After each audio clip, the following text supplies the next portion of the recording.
John, fight Lord English. All around you is pandemonium, a multichromatic cyclone of shrieks and clashing colours as Mina's ghost army claws at the borders of Paradox space. Wait, that is her army, right? It seems like it's been so long since you've thought about any of this, but you're pretty sure this is the army that you, Mina, Vriska, and the other circuit were trying to raise. So it's true, then. The Juju has finally unloaded you, exactly where you need to be.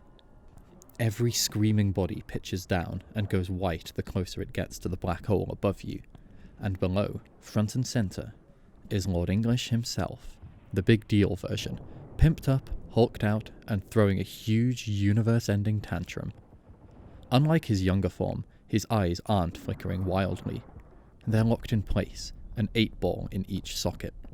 You briefly wonder what that means, but your curiosity is interrupted by a massive outburst of Technicolor dragon breath coming from his mouth. The laser show tears its way through a squadron of ghosts led by... is that Tavros?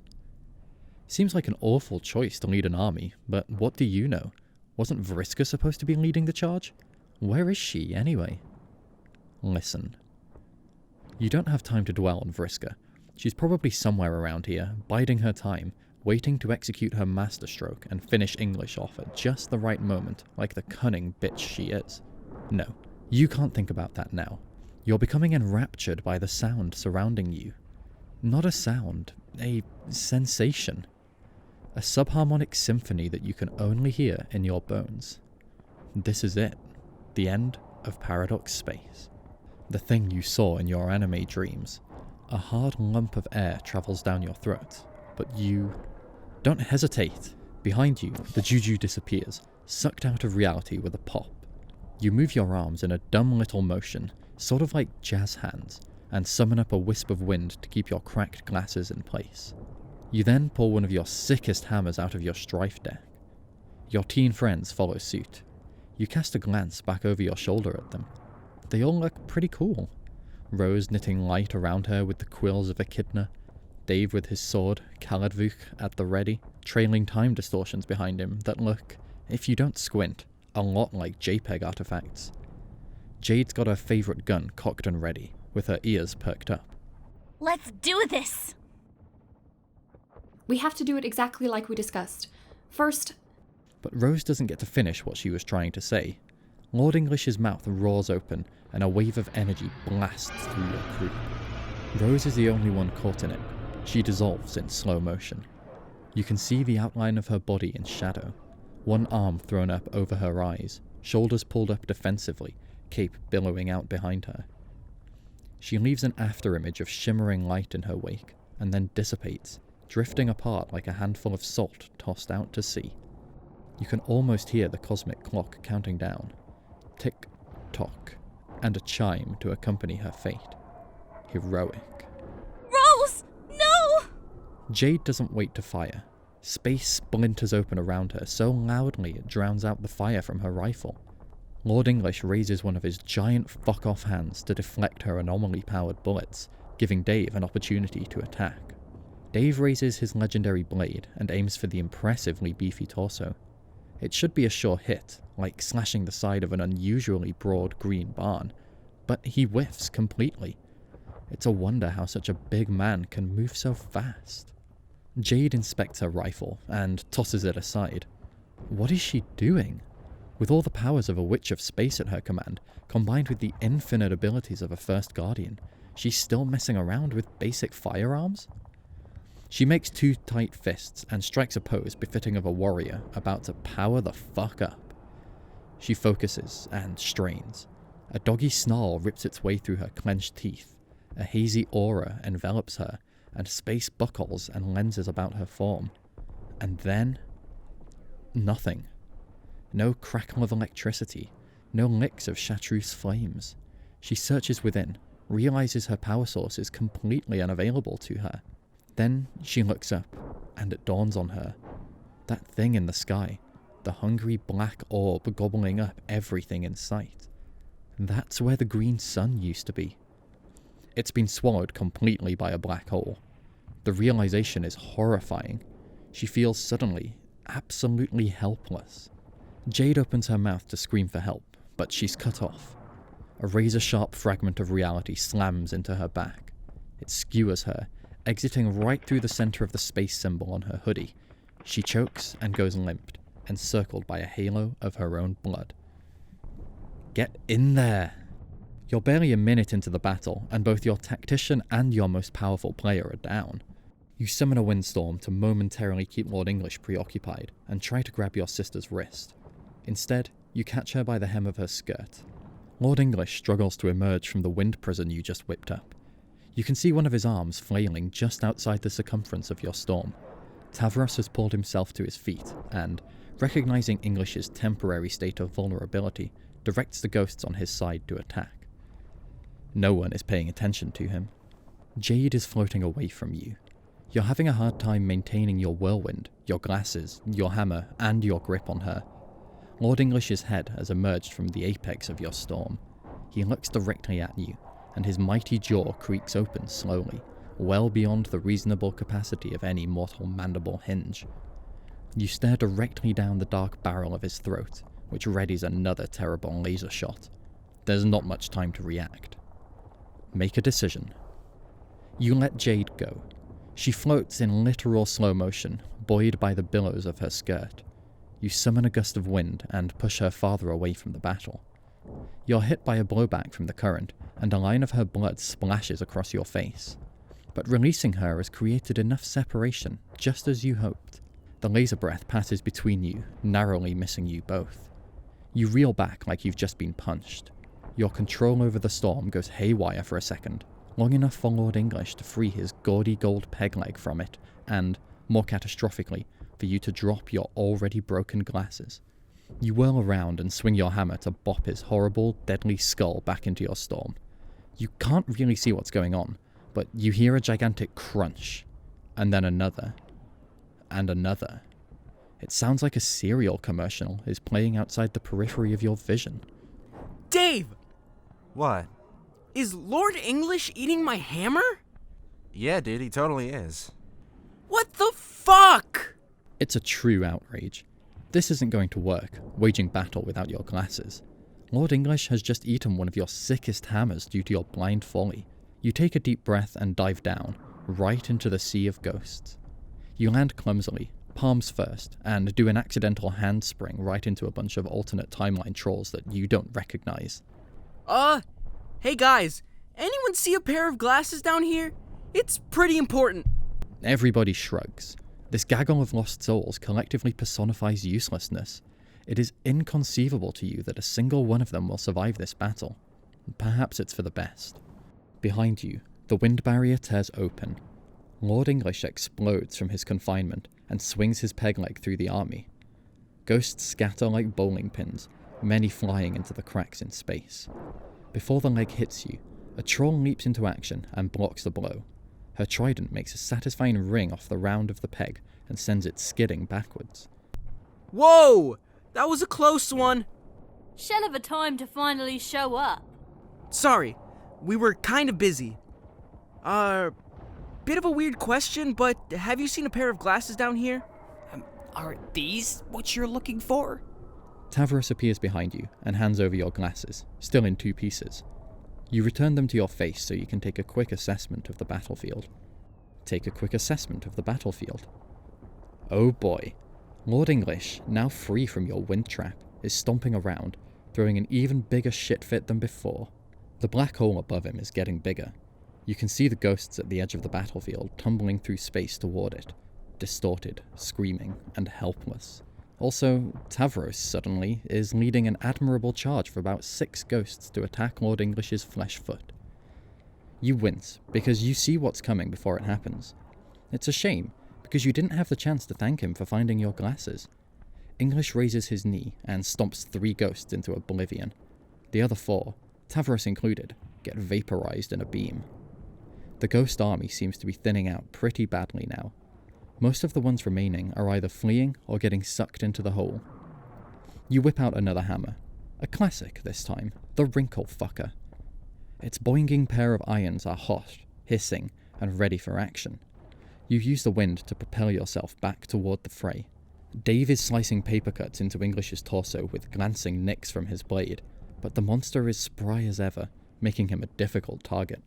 You take advantage of his distracted cavorting to whack him on the side of the skull.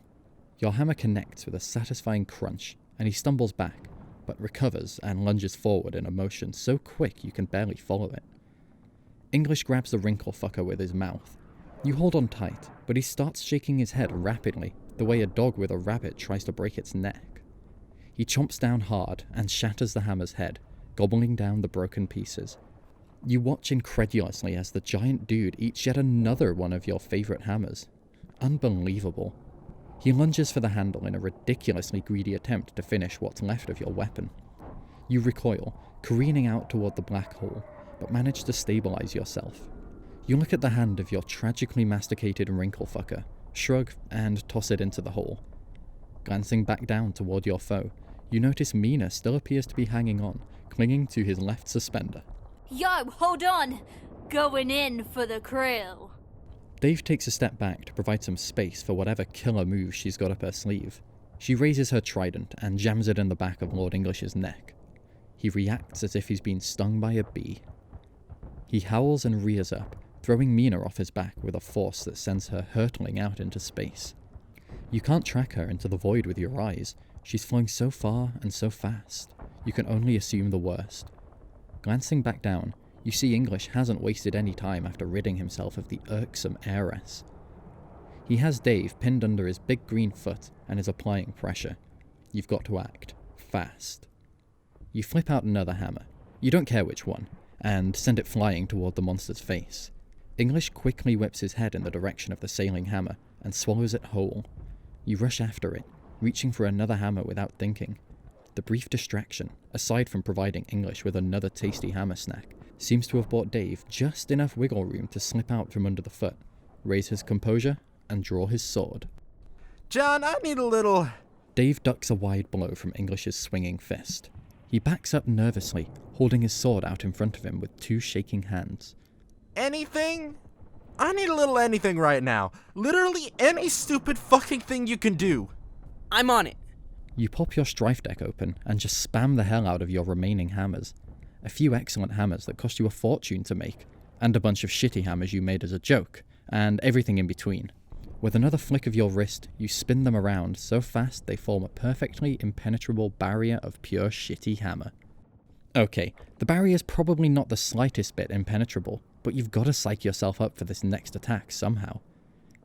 In your hands is a weapon you haven't thought about in a long time, the Pop-O-Matic Vrilly-Hoo. It hums with both tricksy energy and the barely contained potential for mischief. You strike the baddest ass pose possible to strike while wielding such a clownish-looking implement, and begin your advance. However, you're interrupted by a voice screaming out from behind you. It's half familiar, half... cat? Wait! You whip your head around just in time to see a bolt of orange and green energy racing by you like a bullet. It slams into Lord English and sends him stumbling. I'm back. Dave stands there with his sword, absolutely agog, his expression perfectly reflecting a blend of horror and the total inability to process who or what he is looking at. Dude, I can't believe you don't recognize me. It's me, Dave Sprite. And also Nepeta? Now we're called Dave Peta Sprite Squared. We permanently merged forms and worked out all our shit.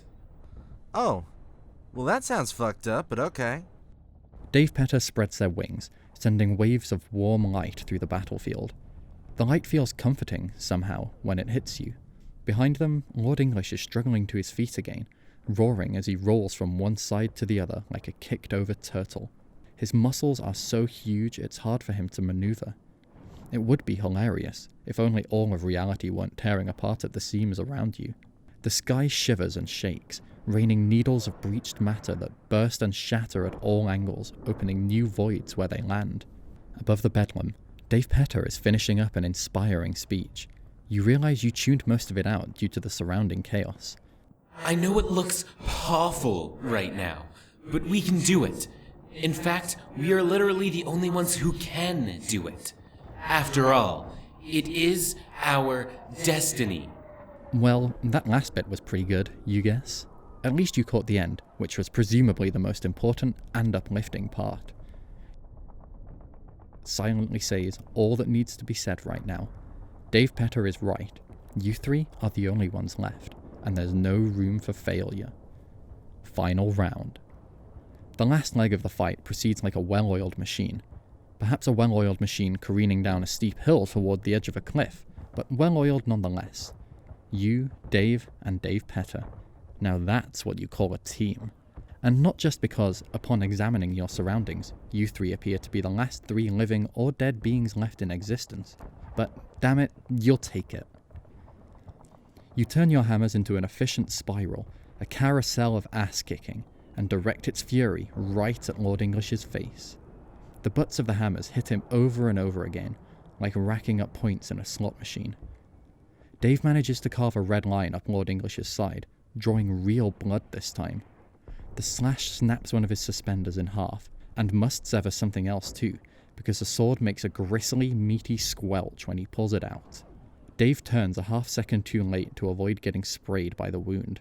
English howls and swipes at Dave. Not wasting any time, you bury a hammer in his gaping mouth. Unsurprisingly, it gets swallowed, so you throw another one. Now you're just throwing them into his fucking mouth like you're feeding him Scooby snacks. It's a gluttonous display you won't soon forget. You realize you seem to be stuck in a cycle and are in serious danger of running out of hammers. Dave! Cat sprite thing! Help! Coming, bro! Dave Petter scrapes their cool Wolverine claws up Lord English's back, and then kicks him in the back of the head. You time it perfectly, and complete the combo with a well-placed Vrillihu undercut to his jaw. On the snapback, Lord English grabs the head of the hammer in his mouth. Oh no, not again, you big ugly oaf! I really like this hammer! Maybe it's the sentiment attached to the hammer, or maybe you're just fed up with this gross pig treating your full inventory of hammers like an all-you-can-eat buffet. But the bullshit stops here, you think. Which is why you refuse to let the handle go when English wraps his tongue around it and unhinges his jaw with a sick, wet pop. You plant one foot under his nose and the other on his mandible and tug back. He makes a guttural sound at the back of his throat and sucks the Vrillihu deeper in. Your heel slips on some drool and your whole leg skids straight into his mouth. You twist, off balance, and fail to catch yourself. You only let go of the hammer when you feel the walls of his throat constrict around your ankles. The pressure sucks you in up to the knees with one gulp. Vrillihu is in his stomach, and you're following it down quicker than you can even process. Is this the end? No, you think. This is such an unfairly stupid fucking way to die.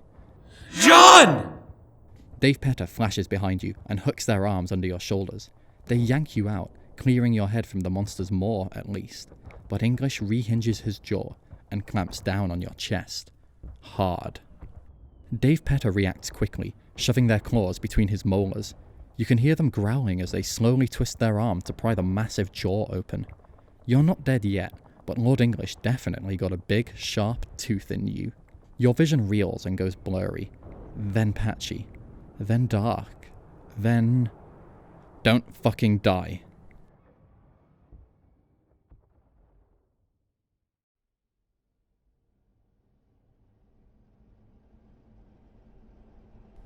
You pass out for, well, you have no idea how long it was, but it was long enough for Dave Petter to get you out of Lord English's mouth. You can see their face floating above you, and they're just a smudge of neon swimming in a sea of chaos. Row! You almost got vored to death. What? I'm afraid to say that you look like total shit, my dude.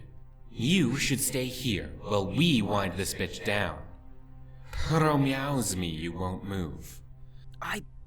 Per meows? Oh, promise. Oh. Dave Petter holds something up to your face. Your glasses. They tuck them into the front pocket of your hoodie and pat you on the head before darting through the air back towards the battle. You're woozy and don't have the energy to stop yourself from drifting. There's blood floating up around you, dilute and bubbly in the air like cooking oil in water. It's yours. Examine wound. You lift your chin and see it. Lord English's gold tooth cracked off at the base and embedded in your chest. It must be stuck between two of your ribs, you think, because it hurts like a bitch when you try to breathe. You keep your head up and watch the battle, but it's also indistinct and far away, playing out like a shadow theatre on a wall. Dave finds his moment. He rams Caladvuk into Lord English's chest, all the way up to the hilt. It penetrates his flesh like nothing else has to this point. The wound around the blade sizzles slightly. The weapon, the unusual material it's made out of, is poison to English. He cries out in a cracked, broken staccato. It's an ear-splitting wail that cleaves the last of the furthest ring apart. Reality falls away from the mooring of the all-surrounding white light like a peeled eggshell. Dave's trying to get his sword free, but he's stuck. English's shriek morphs into a sinister, predatory rattle as his jaw creaks open. His mouth envelops Dave's head and snaps shut. He twists once, then twice, then again with a crack. A disaster of blood instantly coats his skull and upper torso. He swallows the disembodied head whole with a triumphant gulp. The limp torso goes spiraling lazily in the direction of the black hole. Dave Petter is yelling something indistinct. Or maybe they're just yowling at the top of their lungs. That's what you feel like doing right now, but you can't move. Your limbs feel like lead. You consult your strife deck, but you've got nothing left. No hammer, no nothing. It's up to Dave Petter, who appears to have plenty left. If not in the strife deck per se, then in the heart. During the beast's grisly moment of gloating over the younger Strider's death, Dave Petter stands 20 paces behind him, crouches low to the ground, wiggles there behind, and pounces. They cling to English's back, wrap their legs around his midriff, draw back their arms, and plunge their claws deep into the behemoth's armpits. Their gloved hand ends up knuckles deep in the upper serratus muscles on either side. Dave Petter then spreads their wings in an awe-inspiring display. An unwitting spectator viewing Lord English from the front might suspect the garish orange-green wings belong to English himself. Dave Petter then, with all their might, lifts Lord English into the air and flies toward the black hole, trailing ribbons of blood and neon. English resists fiercely, but they're both already locked into the gravity well, beyond any threshold of escape. He cannot do anything about it, no matter how much he screams and cries. This victory, this final sacrifice, has always been the destiny of Dave Petter, as they have sensed from the moment they were created. And to die on this day, in this way, has always been the destiny of Lord English. The black hole, the gaping, implacable cosmic embodiment of the dead cherub, his long-departed sister, finally welcomes Lord English home. English and Dave Petter are sucked in with a subatomic whimper. The reunion sends shockwaves across the pitiful remains of Paradox space, and then everything is wholly, utterly, and categorically silent. It's over. Lord English is dead. But it doesn't feel over, somehow. You don't feel like you've won. You can barely feel anything, actually. All you can think about, for now, is Dave Petter.